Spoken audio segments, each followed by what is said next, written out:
17페이지부터 5강 수업을 시작하겠습니다. 17페이지 4번 전기로 제강을 지금 계속합니다. 지난 시간까지 전기로 제강 장입과 용해 작업, 그 다음에 산화 작업을 했습니다. 그 다음에 전기로 제강 제재 작업입니다.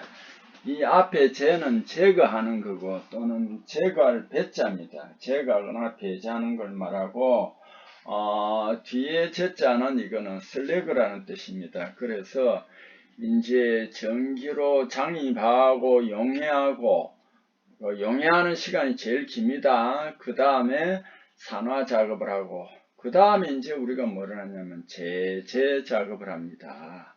슬래그 리무블 뭐 이렇게 되겠죠. 산화 작업 중 발생한 인 등의 함량이 많은 이제 산화 작업 중에서 이제 발생한 인 등의 함량이 많은 슬래그를 이제 제거하는 작업입니다. 왜 또 인 등의 함량이 많은 슬래그를 제거해야 하냐면 이 인은 말이죠. 온도가 낮을 때는 제거가 되는데 또 온도가 올라가거나 이렇게 하면은 복인 현상이 일어납니다. 그래서 복인 현상을 방지하기 위해서 미리 이제 산화 작업 후에 제재 작업을 합니다. 전기로 조업 개선으로 최근에는 노 밑에 경사직에 이제 출강을 하면 많이 출강을 하겠죠. 그래서 그걸 우리는 EBT라고 하는데 요즘은 EBT로 많이 요걸 제거합니다. EBT라는 것은 영어로 Eccentric Bottom Tapping입니다. 밑은 밑인데 이거 경사직에 흘러내려가니까 그 제재 작업이 잘 되겠죠. 자, 제재 작업을 마치고 다시 전기로 제강해서 환원기 작업을 합니다. 산화기를 거칠 때 이제 증가한 불순물에 탈산 탈황을 적용하고 왜 그럼 산화기에서는 이제 이게 산소가 공급이 되어 있기 때문에 이게 또 산소가 많이 남아 있을 수 있습니다. 역설적으로. 그래서 산화기를 거칠 때 증가한 불순물의 탈산 우리 산화기에서도 전기로서는 탈황을 하지 않았다 그죠? 그래서 이 환원기에서는 탈산 탈황을 적용합니다. 용광성분, 그리고 탈산 탈황을 하고 용광성분 온도를 조정하기 위하여 여기서 뭐를 또 만들어야 되면 염기성 환원 슬래그에 의해 가지고 이제 정렬하는 겁니다. 염기성 환원 슬래그가 있어야만 이제 탈산 탈황이 되니까 이 염기성 환원 슬래그로 정렬하는 공정을 우리는 환원 작업이라고 합니다. 최근에는 요즘 이제 기술이 발달해 가지고 산화 정연을 마친 후 이 제재 작업이라든지 환원기를 거치지 않고 바로 출강을 해버립니다. 왜 그러냐면 레이더에 이제 로 형식으로 해가지고 이 레이더들이 우리가 생각하는 좀 작은 게 아니라 굉장히 용량이 큽니다. 그래서 레이더를 노 형식으로 만든 것이 레이더 퍼니스입니다. 레이더 퍼니스 등 2차 정연을 적용하여 제강 효율을 높이고 있습니다. 그래서 2차 정연 또는 이걸 우리는 뭐라고 하냐면은 노외 정연이라고 합니다. 전기로 뿐만 아니라 전로에서도 요즘은 이렇게 2차 정연을 많이 합니다. 탈산은 산화 슬래그 제거한 후에 페로망간, 페로실리콘, 실리콘 망간, 이걸 실리콘 망간 하는 사람도 있습니다. 그래서 여러분 실리콘 망간을 실리콘 망간 해놨다해서 틀린 거 아닙니다. 실리콘 망간, 알루미늄 등의 탈산제를 직접 용광에 투입하여 강제로 탈산하고 있습니다. 자, 전기로 이제 환원기까지 거쳤습니다. 그럼 6번 전기로 제강 출강조 이제 출강을 해야 되겠죠. 그런데 여기에 보니까 현장에서는 기술인들이 약간 자기 나름대로 어떻게 그 뭐랄까 고집이라든가 이런 게 좀 있더라고요. 그래서 전로에서는 출강이 맞아요. 근데 전기로도 출강이라고 하는데 거기서는 뭐 어떤 현장에 가보면 굳이 출탕이라고 많이 하더라고요. 출탕이라고. 어쨌든 용광 성분이나 온도가 목표치에 도달하면은 수강 레이더에 출강 작업하는 출강 공정입니다. 최근에 이것도 노저 출강법 EBT eccentric bottom tapping이라고 합니다. 근데 우리는 여기에 보면은 고로에서 쇳물 뺄 때는 출선이라지요. 절로 제강일 때는 출강이라고 하잖아요. 그죠? 근데 또 전기로 제강하면 일부 현장에서는 출탕이라고 하거든요. 용어가 다 다르죠. 그런데 영어로는 전부 다 탭이라고 합니다. 탭 또는 탭핑이라고 합니다. 세 가지를 다 같이 씁니다. 그래서 T는 전부 다 출강, 출선, 출탕 다 탭이 되겠습니다. 노저 출강법이 실용화되어 출강 작업이 이루어질 때 슬래그 유출 최대한 방지할 수 있습니다. 현장에서는 출탕이라고도 한다는 거 다시 한번 더 아시고요. 그 다음에 진공탈가스법, 진공탈가스법. 이것은 이제 일종의 뭐랄까, 특수 이제 처리라고 하겠지요. 유적 탈가스법, 진공으로 가스를 제거합니다. 왜냐면 우리가 그냥 레이더를 같은데 그 강을 이렇게 이제 출강하거나 이렇게 하면 뭐가 일어나느냐 하면은 공기 중에 있는 산소나 이런 여러 가지 불순물과 화합을 할 수 있겠죠. 그래서 진공 중에서 탈가스를 하면 그런 반응이 안 일어납니다. 그 진공 중에서 탈가스는. 그럼 진공 중에서는 시설비나 방법이 좀 까다롭겠죠. 진공 탈가스법에는 그게 또 유적 탈가스법이라고 합니다. 여러분 지금 제가 몇 번이나 말씀드렸습니다만 이 기술 용어는 말이죠. 영어나 외국어도 있지만은 우리 기술 용어는 한자가 많이 섞여 있습니다. 심지어 이 일본이 우리보다 기술 선진국이었죠. 물론 지금은 이제 일본이 우리보다 많이 뒤지는 부분이 많습니다.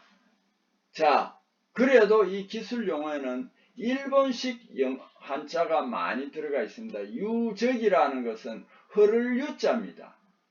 흐를 유자. 그래서 흘러서 이제 뚝뚝 떨어지면서 이제 탈가스하는 겁니다. 어디에서? 진공에서. 그래서 이걸 영어로는 약자로 그냥 알아두세요. BV법이라고 합니다.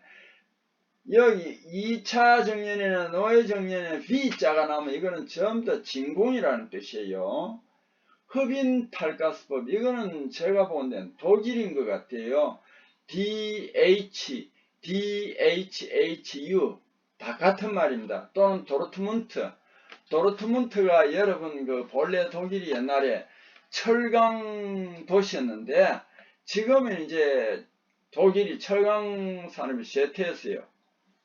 그래서 요즘은 도르트문트 축구팀이 있죠. 그죠? 아마 여러분은 도르트문트 하면 축구팀을 알 겁니다. 어쨌든 흡인 탈가스법이라는 것은 이렇게 이제 빨아들여서 흡인해서 탈가스하는 것을 말합니다. 그 다음에 순환 탈가스법, 이 RH도 라인스탈법이라고 하는데 이거 굳이 이거 뭐 그냥 RH법이라고 합니다. 라인스탈법 이것도 어려워요. 왜 그러냐면 유럽에 이렇게 철강 그 공정이 영어만 있는 게 아니고 프랑스어도 있고 뭐 심지어 이탈리아어도 있고 뭐 벨기에도 있고 독일어도 있고 다 달라요. 그래서 이걸 그냥 우리 순환 탈가스법은 RH라고 했어요. 이거는 뭐냐 가장 대표적인 것입니다. 이제 밑에는 레이더 있고 위에는 또 진공조를 하나 만들어요. 그래서 밑에 있는 그 용광을 위로 올려가지고 거기에서 진공에서 가스를 제거하고 다시 용광이 내려가도록 순환하면서 가스를 제거하기 때문에 RH법은 순환 탈가스법이랍니다. 그런데 포스코에서는 여기에 한 가지 더 덧붙여서 위쪽으로 산소를 또 공급해 가지고 이게 이제 탈가스가 들어있기 때문에 포스코에서는 그냥 순환 탈가스법보다는 RH하고 RHOB법이라고 합니다. OB라는 것은 산소를 불어넣는다. 옥시전 블로잉입니다. 그래서 RHOB라고도 합니다. 그 다음에 레이더에다가 이제 탈가스하는 레이더법 이런 것들이 이제 진공을 해가지고 하는 게 있습니다. 그럼 이 진공 탈가스로 제거되는 가스는 뭐냐? 여러분 이제 전기로나 이런 데도 하면은 탄소가 생각보다 많이 남아 있거나 그 다음에 거기에 수소나 질소나 이 수소가 현대는 앞으로 수소 시대라고 그러잖아요. 그죠? 포스코도 이제 뭐 수소 환원 제련이나 이러는데 수소가 그래서 수소 자동차도 참 좋아요. 자동차 가면 그냥 배기가스 갖고 물만 떨어지는데 그러나 이 수소가 말이죠. 강 내부에 남아 있으면은 이거 은점, 백점 같은 내부 화를 일으킵니다. 그래서 이런 제거해야 됩니다. 그래서 요 CHN 등을 진공탈가스로 제거합니다. 근데 이번에 느닷없이 생뚱맞게 뭐라고 해놨냐면은 SI는 가스가 아니므로 진공으로 제거 불가능하다. 이거는 뭐냐면은 여러분이 말하는 CBT 시험에 잘 나올 수 있는 문제예요. 자, 다음 중에서 진공탈가스로 제거될 수 없는 가스는 1번 C, 2번 H, 3번 N, 4번 SI 하면 뭐가 되겠습니까? SI가 됩니다. 그래서 요거는 여러분이 이제 실기에서도 이용되지만 사지선다에서도 이렇게 적용할 수 있기 때문에 실기에만 적용하는 것 같으면 요 세 가지를 쓰라면 요것만 하면 됩니다. 근데 CBT 같으면은 요 네 가지가 그 중에서 제거될 수 없는 가스를 찾는 그런 문제도 될 수 있습니다. 그래서 항상 여러분 여기에 꼭 사지선다가 아니더라도 사지선다도 될 수 있고 실기 단답형 시험도 될 수 있습니다. 자, 다음 페이지로 또 넘어갑니다. 18페이지입니다. 이 전기로 제강에 쓰이는 용어입니다. 제가 아마 몇 번 이야기했을 거예요.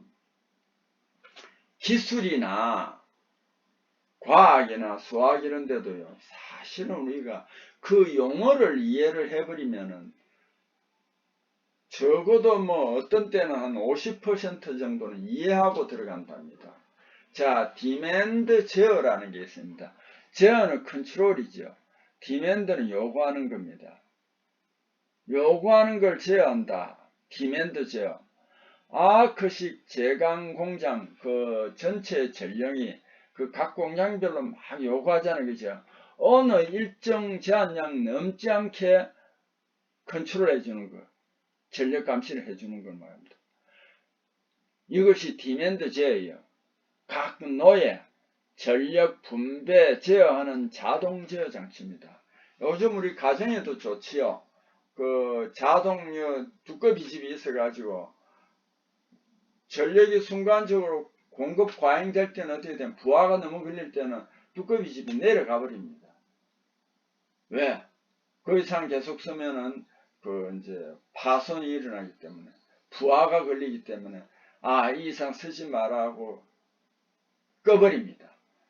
여러분요, 우리 지금 보면은 우리 사회에 저는 뭐 또 이런 이야기를 하면 안 되겠지만 발전소도 전하라 그랬어요. 독일이요 몇 년 전, 벌써 한 10년 전부터 그 원자력 발전소도 이제 없애고 그랬어요. 그러다 갑자기 러시아가 우크라이나 전쟁을 치면서 서방에서 러시아를 전쟁을 치지 말라고 경제 제재를 했어요. 그러니까 러시아가 좋다. 그러면 러시아에서는 유럽으로 가스 관을 묻어놨어요. 그럼 가스 안 주겠다. 가스를 끊어버렸어요. 그러니까 독일이 가스가 안 오니까 이 전기나 에너지가 문제가 되잖아요. 그래서 독일에서는 막 어지간한 데는 석탄을 도로 떼고 오염물질을 많이 내거든요. 심지어 나무도 배내가 막 떼고 그런다고 그러더라고요. 그래서 이게 현대인들은요, 뭐 물론 아껴 쓰는 게 중요한데 가만히 한번 생각해 보세요. 아껴 쓰질 않죠. 그래서 이게 전력 같은 것도 굉장히 문제가 됩니다. 전력, 물, 사실은 우리가 공기나 물 이런 거 고마운 줄 잘 모르잖아요. 그죠? 왜? 주변에 있기 때문에. 그래서 이제 이런 그 전기를 이렇게 자동으로 제어해 줘야 됩니다. 전기로 제강 공장에서는 이 전기가 많이 쓰니까요. 전기로 해서 용광을 배출하는 출탄구, 본래 출강구인데 전기로 해서는 또 출탄구라고 하더라고요. 여기에서 주로 사용되는 연화, 온도가 많이 올라가고 하니까 이럴 때는 내화물입니다. 내화물은 백운석, 돌로마이트를 보편적으로 많이 씁니다. 그 다음에 초고전력조, 제가 몇 번 이야기했습니다. 초고전력조업은 UHP라고 한다. 짧은 시간에 효율적으로 하기 위해서는 요즘 초고전력조업을 사용합니다. 울트라가 초예요. High Power Electric Arc Furnace. High Power Electric Arc Furnace 이거는 고전력조업입니다. 그래서 여기에서 UHP를 씁니다. Ultra High Power UHP를 씁니다. 요것도 객관식으로도 자주 나오더라고요. 전기로 조업에서 단위 시간당 전력 투입량을 최대로 하여 생산성을 높일 수 있습니다. 그런데 여기는 뭐냐면 전압은 낮춥니다. 저전압, 대전류 요거 꼭 명심해야 됩니다. 전압은 낮추고 전류는 높인다. 그래서 저전압 대전류 또는 저전압 고전류 이렇게 해야 됩니다. 요게 굉장히 중요합니다. 그래서 이론 시험 같은데 요걸 중심으로 해가 시험 문제를 잘 내더라고요. 저전압 대전류 또는 저전압 고전류 이렇게 해도 맞습니다. 굵고 짧은 아크로 조업하는 방식이 초고전력 조업입니다. 자, 그 다음에 전기로 제강 출강 조업을 한번 봅시다. 용광 성분 온도가 목표치에 도달하면 수강, 강을 받는 레이더를 수강 레이더라고 합니다. 그 다음에 강을 이제 공급하는 레이더는 장입 레이더이 되겠지요. 최근에 노저 출강법 EBT가 실용화되어 출강 작업이 이루어질 때 슬래그 유출을 최대한 방지할 수 있습니다. 현장에서는 출탕이라고도 합니다. 자, 전기로를 용해, 산화, 화는 출강기로 나눌 때 전력 사용량이 가장 많은 시기 이렇게 실기필답으로 물을 수 있습니다. 용해기이며 주 원료를 녹이기 때문에 그렇습니다. 숫소, 비금속 계제물의 제거와 탄소 함량 조절하는 전기로 공정은 이거는 뭐냐 하면은 숫소, 비금속 계제, 탄소 함량 조절하는 전기로 공정은 산화 정량제입니다. 에루식 정지로하고 지로드식 정지로, 지로드, 지로 뭐 이렇게 합니다. 이게 부르니까 이 뒤에 발음이 빠지는 경우가 있더라고요. 그래서 여러분 여기엔 제가 지로드, 지로우라고 해놨는데 지로드, 지로 뭐 이렇게 해도 됩니다. 그러니까 요런 거 꼭 알아두세요. 에어식 전기로를 아직까지 제일 많이 쓰는데 요거는 AC입니다. 교류 방식이고요. 지로드, 지로식 전기로는 직류 방식입니다. 교류 방식과 직류 방식입니다. 자, 교류 방식은 보면은 흑연 전극 3개를 꼽으세요. 삼상교류 전극입니다. 이 천정이 있는데 이걸 덮었는데 이걸 대천정이라고 합니다. 그 다음에 여기 청색으로 되어 있는 게 있죠. 여기 뭐냐면 순행 패널이에요. 열이 많이 나기 때문에 여기에 물이 흘러서 내화물이나 이런 것이 파손이 안 되도록 해줍니다. 요 밑에 여기에 이제 여기에 있습니다. 여기에 경사지에 여기에 EBT 출강구가 있습니다. 이게 교류식이고요. 왔다 갔다 하는 거고. 지로드, 지로식 전기로는 어떻게 되냐면 여기도 냉각 순행 판넬이 있습니다. 대천장이 있고요. 상부 전극이 위에 있고 하부 전극이 아래에 있습니다. 상부 전극, 하부 전극이 있습니다. 여기에 뭐냐면 지로드식 DC입니다. 직류입니다. 요거는. 자, 요걸 알아주세요. 자, 그 다음에 이제 19페이지입니다.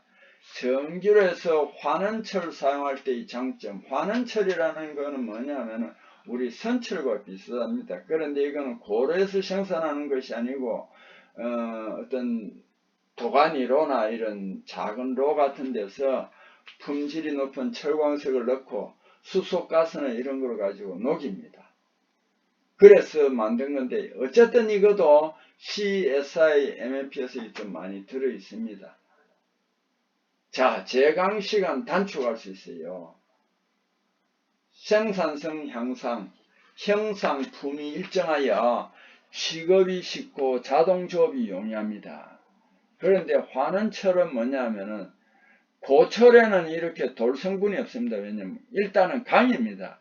사용하다가 뭐 부러졌거나 이래서 그렇지 거기에는 그런 돌멩이 성분이 별로 없습니다. 환원철은 맥 성량이 많아서 생석회 다량 필요합니다. 왜? 슬랙으로 만들어내야 돼요. 그리고 가격이 비싼 단점이 있습니다. 고철은 사용하다 깨진 거니까 가격이 쌉니다. 그리고 여기에서 대표적인 진정제는 뭐냐면 냉각제 또는 탈산제입니다. 탈산제가 왜 진정제냐? 산소를 제거해보면 부글부글 끓질 않아요. 그래서 진정을 해준다는 거예요. 페로실리콘, 알루미늄, 페로망간 등입니다.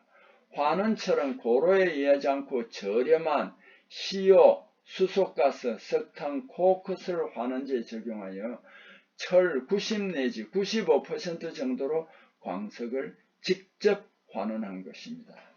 자, 전기로 출광 설비를 한번 살펴봅시다. 주전자처럼 이 위에서 보글보글 끓죠. 요 위에서 이렇게 나오는 이걸 T-스파우트 방식이라고 합니다.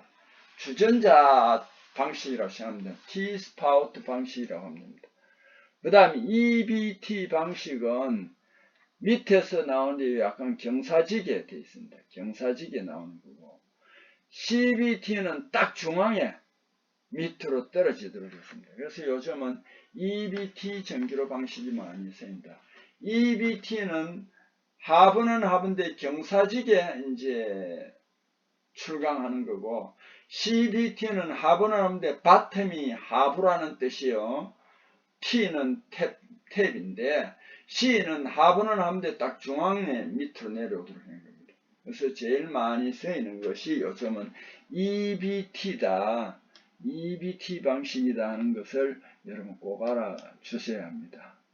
자, 이렇게 해서 또 5강 수업을 마치겠습니다.